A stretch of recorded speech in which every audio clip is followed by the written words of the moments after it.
ఓం శాంతి. ఈరోజు Murali date 6 March 2025. బాబా చెప్తున్నారు, మధురమైన పిల్లలు, ఎలాగైతే ఆత్మలైన మీకు ఈ శరీరం అనే సింహాసనం లభించిందో అలా తండ్రి కూడా ఈ దాదా సింహాసనంపై వీరాజమానమై ఉన్నారు.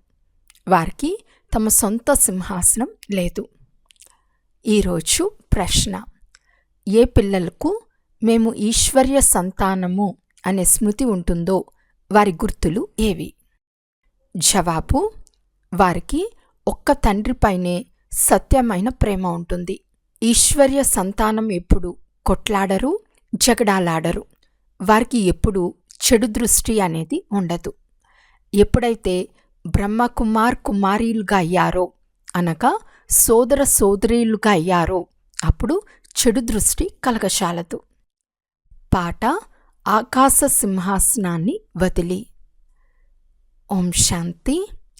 బాబా ఆకాశ సింహాసనాన్ని వదిలి ఇప్పుడు దాదా శరీరాన్ని తన సింహాసనంగా చేసుకున్నారని, దాన్ని వదిలి ఇక్కడకు వచ్చి కూర్చున్నారని ఇప్పుడు పిల్లలైన మీకు తెలుసు. ఈ ఆకాశతత్వం జీవాత్మల సింహాసనం, ఆ మహాతత్వం ఆత్మల సింహాసనం. అక్కడ ఆత్మలైన మీరు శరీరరహితంగా ఉండేవారు. ఎలాగైతే ఆకాశంలో నక్షత్రాలు ఉన్నాయో అలా ఆత్మలైన మీరు కూడా చాలా చిన్న చిన్న బిందువులుగా అక్కడ ఉంటారు. ఆత్మను దివ్య దృష్టి లేకుండా చూడలేము. నక్షత్రం ఎలా చిన్నదిగా ఉంటుందో అలా ఆత్మలు కూడా బిందువుల వలె ఉంటాయని పిల్లలైన మీకు ఇప్పుడు ఈ జ్ఞానం ఉంది. ఇప్పుడు తండ్రి తన సింహాసనాన్ని వదిలేశారు. తండ్రి చెప్తారు, ఆత్మలైన మీరు కూడా సింహాసనాన్ని వదిలి ఇక్కడ ఈ శరీరాన్ని మీ సింహాసనంగా చేసుకున్నారు. నాకు కూడా శరీరం తప్పకుండా కావాలి. నన్ను పాత ప్రపంచంలోనే పిలుస్తారు, దూరదేశంలో నివసించేవారు అని పాట కూడా ఉంది కదా. ఆత్మలైన మీరు ఎక్కడ ఉంటారో అది ఆత్మలు మరియు ఆత్మల తండ్రి అయిన పరమాత్మ దేశం. అక్కడి నుండి మీరు స్వర్గంలోకి వెళ్తారు. దానిని తండ్రి స్థాపన చేయిస్తారు. తండ్రి ఆ స్వర్గంలోకి రారు.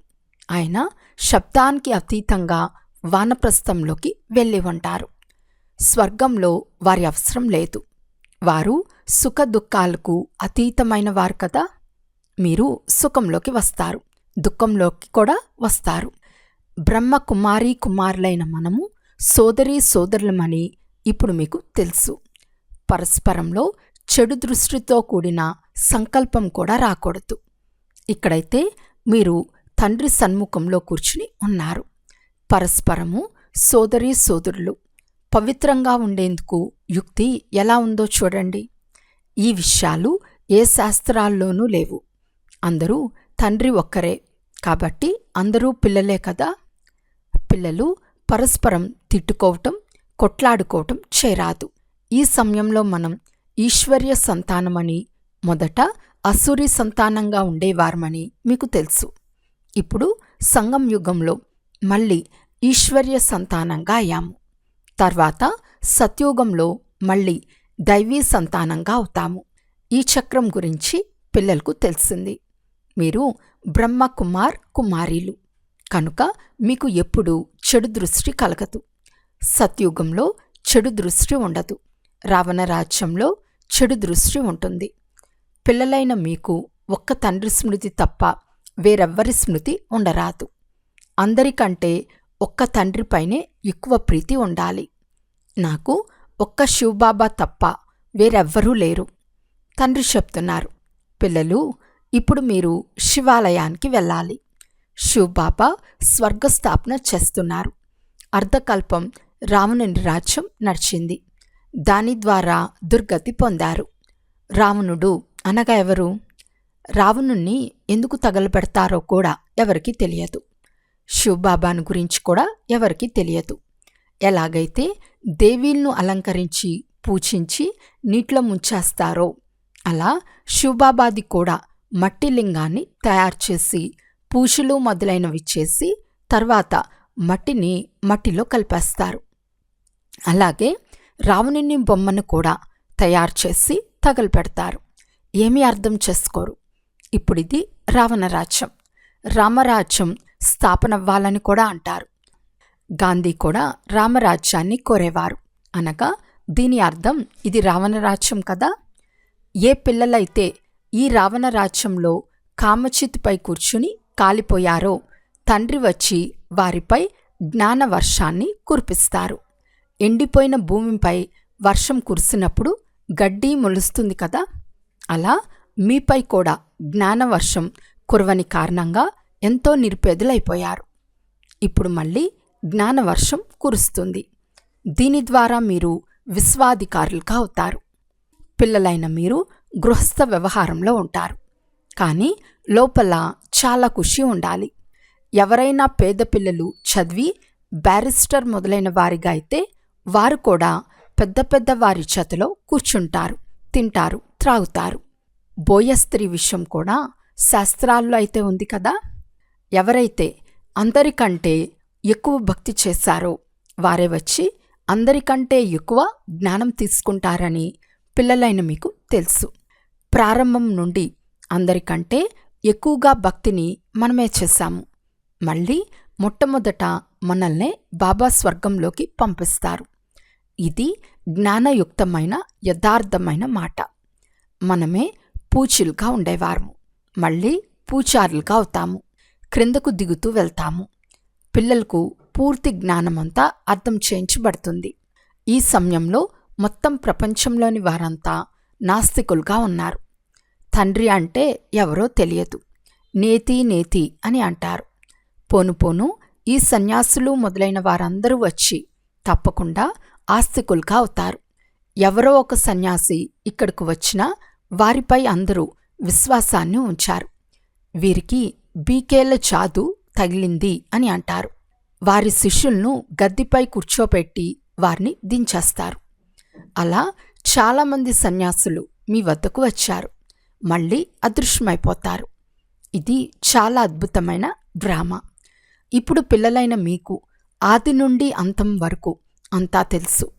మీలో కూడా నెంబర్వార్ పురుషార్థానుసారం ధారణ చేస్తారు. తండ్రి వద్ద సంపూర్ణ జ్ఞానమంతా ఉంది, మీ వద్ద కూడా ఉండాలి. రోజురోజుకు ఎన్నో సేవా కేంద్రాలు తెరుస్తూ ఉంటారు. పిల్లలు చాలా దయాహృదయులుగా అవ్వాలి.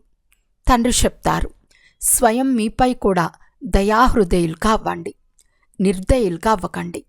స్వయంపై దయ చూపుకోవాలి కదా. ఎలా? బాబా అది కూడా అర్థం చేస్తూ ఉంటారు. బాబాను స్మృతి చేసి పతితుల నుండి పావనంగా అవ్వాలి. మళ్ళీ ఇప్పుడు పతితులుగా అయ్యే పురుషార్థం చేరాదు. దృష్టి చాలా మంచిగా ఉండాలి. బ్రాహ్మణులైన మనం ఈశ్వర్య సంతానము. ఈశ్వరుడు మనల్ని దత్తు తీసుకున్నారు కదా. ఇప్పుడు మనుషుల నుండి దేవతలుగా అవ్వాలి. మొదట సూక్ష్మవతనవాసులైన ఫరిస్తాలుగా అవుతాము. ఇప్పుడు మీరు ఫరిస్తాలుగా అవుతున్నారు. సూక్ష్మవతన రహస్యం కూడా పిల్లలకు అర్థం చేయించబడింది. ఇక్కడ ఉన్నది టాకీ, సూక్ష్మవతనంలో ఉన్నది మూవీ, మూలవతనంలో సైలెన్స్ ఉంటుంది. సూక్ష్మవతనం ఫరిస్తాల ప్రపంచం. ప్రేతాత్మకు నీడలాంటి శరీరం ఉంటుంది కదా. ఆత్మకు శరీరం లభించుకుంటే అది భ్రమిస్తూ ఉంటుంది. దాన్ని దెయ్యము లేక భూతము అని కూడా అంటారు. వాటిని ఈ కన్నుల ద్వారా కూడా చూడగలరు. అయితే వీరు సూక్ష్మవతనవాసులైన ఫరిస్తాలు. ఇవన్నీ బాగా అర్థం చేసుకోవలసిన విషయాలు. మూలవతనము, సూక్ష్మవతనము, స్థూలవతనము. మీకు వీటిని గురించిన జ్ఞానం ఉంది. నడుస్తూ తిరుగుతూ ఉన్న మీ బుద్ధిలో ఈ జ్ఞానమంతా ఉండాలి. వాస్తవానికి మనం మూలవతన వాసులము. ఇప్పుడు మనం వయా సూక్ష్మవతనం అక్కడికి వెళ్తాము. బాబా సూక్ష్మవతనాన్ని ఈ సమయంలోనే రచిస్తారు. మొదట సూక్ష్మము, తర్వాత స్థూలం కావాలి. ఇప్పుడిది సంగమ యుగము.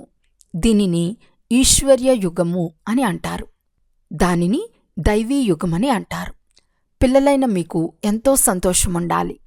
చెడు దృష్టి ఉంటే ఉన్నత పదవి పొందలేరు. ఇప్పుడు మీరు బ్రాహ్మణీలు కదా, ఈ విషయం ఇంటికి వెళ్ళగానే మర్చిపోరాదు. మీరు సాంగత్య దోషంలోకి వచ్చి మర్చిపోతారు. హంసలైన మీరు ఈశ్వర్య సంతానము. మీకు ఎవరిపైన ఆంతరికంగా మోహం కలగరాదు. ఒకవేళ మోహముంటే వారిని మోహమున్న కోతి అని అంటారు. అందర్నీ పావనంగా చేయటమే మీ కర్తవ్యము. మీరు విశ్వాన్ని స్వర్గంగా తయారు చేసేవారు. ఆ రావణుని అసురీ సంతానమెక్కడా? ఈశ్వర్య సంతానమైన మీరెక్కడా? మీరు మీ స్థితిని ఏకరసంగా తయారు చేసుకునేందుకు అన్నీ చూస్తున్నా చూడనట్లుగా ఉండే అభ్యాసం చేయాలి. ఇందులో బుద్ధిని ఏకరసంగా ఉంచుకోవటం సాహసంతో కూడిన విషయం. దోషరహితంగా తయారయ్యేందుకు శ్రమ పడాలి. సంపూర్ణంగా అయ్యేందుకు సమయం పడుతుంది. ఎప్పుడు కర్మాతీత స్థితి వస్తుందో అప్పుడు ఆ దృష్టి స్థిరమవుతుంది. అంతవరకు ఏదో ఒక ఆకర్షణ కలుగుతూ ఉంటుంది. ఇందులో పూర్తి అతీతంగా ఉండవలసి వస్తుంది. లైన్ క్లియర్గా ఉండాలి. మీరు చూస్తూ ఉన్నా చూడనట్లు ఉండాలి. ఇలాంటి అభ్యాసం ఎవరికి ఉంటుందో వారే ఉన్నత పదవిని పొందుతారు. ఇప్పుడింకా ఆ స్థితి లేదు. సన్యాసులు ఈ విషయాలను అర్థం కూడా చేసుకోలేరు. ఇక్కడ చాలా శ్రమించాల్సి ఉంటుంది. మనం కూడా ఈ పాత ప్రపంచాన్ని సన్యసించామని మీకు తెలుసు. కేవలం ఇప్పుడు మనం మన మధురమైన శాంతిధామానికి వెళ్ళాలి. మీ బుద్ధిలో ఎంత ఉందో అంత వేరెవ్వరి బుద్ధిలోనూ లేదు. ఇప్పుడు వాపస్ వెళ్ళాలని మీకు మాత్రమే తెలుసు. శివ భగవాను వాచ్ కూడా ఉంది. వారు పతిత పావనులు, ముక్తిదాత, మార్గదర్శకులు. కృష్ణుని మార్గదర్శకుడు అని అనరు. ఈ సమయంలో మీరు కూడా అందరికీ మార్గాన్ని తెలియచేట నేర్చుకుంటారు. కనుక మీ పేరు పాండవులు అని పెట్టబడింది. మీరు పాండవసేన. ఇప్పుడు మీరు ఆత్మాభిమానులుగా అయ్యారు. ఇప్పుడు వాపస్ వెళ్ళాలని, ఈ పాత శరీరాన్ని వదలాలని మీకు తెలుసు. సర్పము, భ్రమరము మొదలైన ఉదాహరణలన్నీ ఈ సమయంలో మీకు చెందినవే. ఇప్పుడు మీరు ప్రాక్టికల్గా ఉన్నారు. వారు ఈ వ్యవహారం చేయలేరు. ఇది శ్మశానమని, ఇప్పుడు మళ్ళీ స్వర్గంగా తయారవ్వాలని మీకు తెలుసు. మీకు అన్ని రోజులు లక్కీ రోజులే. పిల్లలైన మీరు సదా అదృష్టవంతులే. గురువారం రోజున పిల్లలను పాఠశాలలో కూర్చోపెడతారు. ఈ ఆచారం కొనసాగుతూ వస్తుంది. ఇప్పుడు మిమ్మల్ని వృక్షపతి చదివిస్తున్నారు.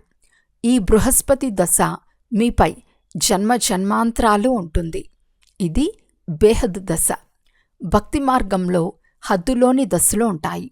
ఇప్పుడు మీది బేహద్ దశ. కనుక పూర్తిగా శ్రమ చేయాలి. లక్ష్మీనారాయణులు ఎవరో ఒక్కరే ఉండరు కదా, వారి వంశం ఉంటుంది కదా.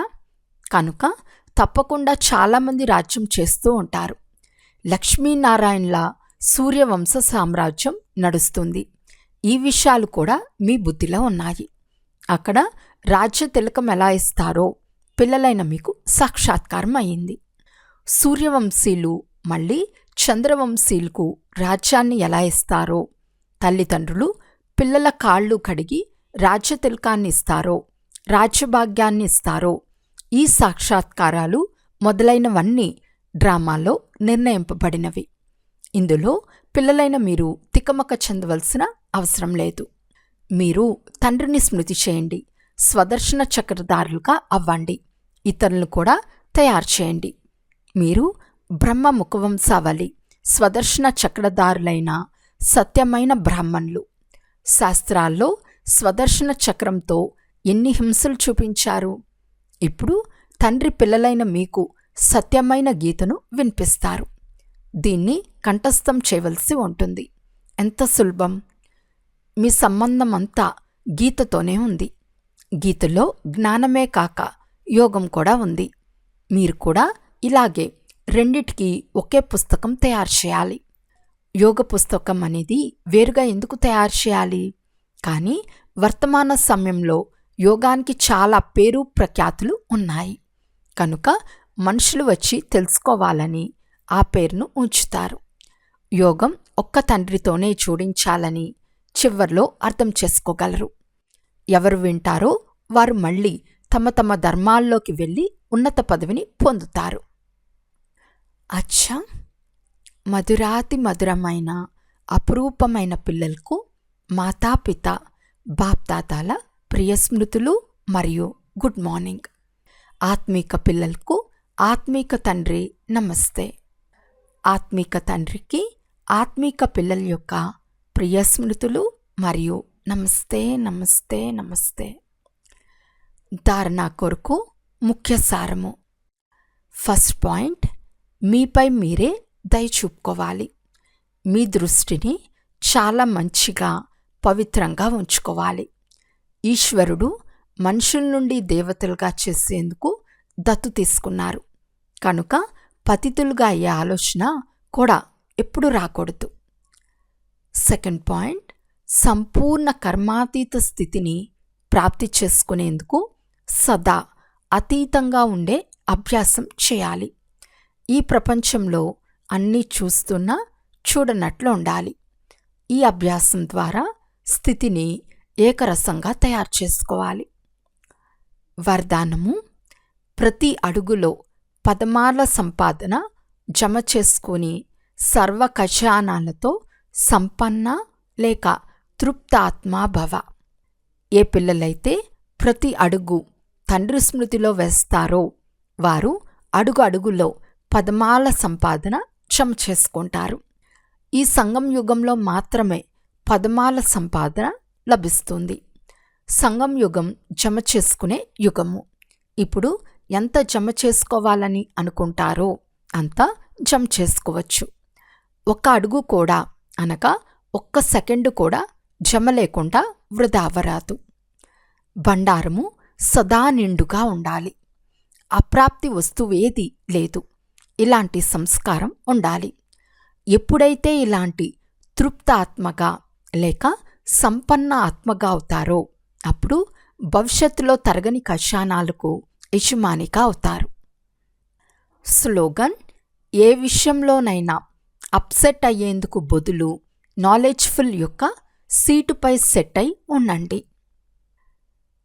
మాతేశ్వరి గారి అమూల్యమైన మహావాక్యాలు. అర్ధకల్పం జ్ఞానము బ్రహ్మకు పగలు, అర్ధకల్పం భక్తి మార్గం బ్రహ్మకు రాత్రి. అర్ధకల్పం బ్రహ్మకు పగలు, అర్ధకల్పం బ్రహ్మకు రాత్రి. ఇప్పుడు రాత్రి పూర్తి అయి ఉదయం రానున్నది. ఇప్పుడు పరమాత్మ వచ్చి అంధకారాన్ని అంతం చేసి వెలుగును ప్రారంభిస్తారు. జ్ఞానం ద్వారా ప్రకాశము, భక్తితో అంధకారముంది. పాటలో కూడా ఈ పాప ప్రపంచం నుండి ఎక్కడికైనా దూరంగా మనసుకు సుఖం ఎక్కడ పొందుతామో అక్కడకు తీసుకెళ్ళమని ఉంది కదా. ఇది అశాంతి ప్రపంచం. ఇక్కడ సుఖం లేదు. ముక్తిలో సుఖం లేదు, దుఃఖమూ లేదు. సత్యత్రేతాయుగాలు సుఖం లభించే ప్రపంచం. ఈ సుఖధామాన్ని అందరూ గుర్తు చేసుకుంటారు కనుక ఇప్పుడు మీరు కూడా సుఖ ప్రపంచంలోకి వెళ్తున్నారు. అక్కడకు ఏ అపవిత్ర ఆత్మలు వెళ్ళలేరు. వారు చివర్లో ధర్మరాజు శిక్షను అనుభవించి కర్మబంధనాల నుండి ముక్తమై శుద్ధ సంస్కారాన్ని తీసుకెళ్తారు. ఎందుకంటే అక్కడ అశుద్ధ సంస్కారాలు ఉండవు, పాపము ఉండదు. ఆత్మ తన తండ్రిని మర్చిపోయినంతటికి ఆత్మ తన తండ్రిని మర్చిపోతుంది కనుక ఈ బూల్బులయ్య అనే అనాది నాటకం, గెలుపు ఓటముల నాటకం తయారు చేయబడి ఉంది. అందువలన మీరు మీ సర్వశక్తివంతుడైన పరమాత్మ నుండి శక్తి తీసుకుని వికారాలపై విషయం పొంది 21 జన్మలకు రాజ్యభాగ్యం తీసుకుంటున్నారు. అవ్యక్త సూచన: సత్యత మరియు సభ్యతారూపీ కల్చర్ను సొంతం చేసుకోండి. మీ మాటల్లో స్నేహం కూడా ఉండాలి, మధురత మరియు మహానత కూడా ఉండాలి, సత్యత కూడా ఉండాలి. కానీ నమ్రత యొక్క స్వరూపం కూడా ఉండాలి. నిర్భయంగా ఉండి అథారిటీతో చెప్పండి, కానీ మాటలు మర్యాద లోపలే ఉండాలి. రెండు విషయాలు బ్యాలెన్స్ ఉండాలి. ఎక్కడ బ్యాలెన్స్ ఉంటుందో అక్కడ అద్భుతం కనిపిస్తుంది. అంతేకాక ఆ మాటలు కటువుగా అనిపించవు, మధురంగా అనిపిస్తాయి. కనుక అథారిటీ మరియు నమ్రతల బ్యాలెన్స్ యొక్క అద్భుతాన్ని చూపించండి. ఇదే తండ్రి యొక్క ప్రత్యక్షతకు సాధనము. అచ్చా, ఓం శాంతి.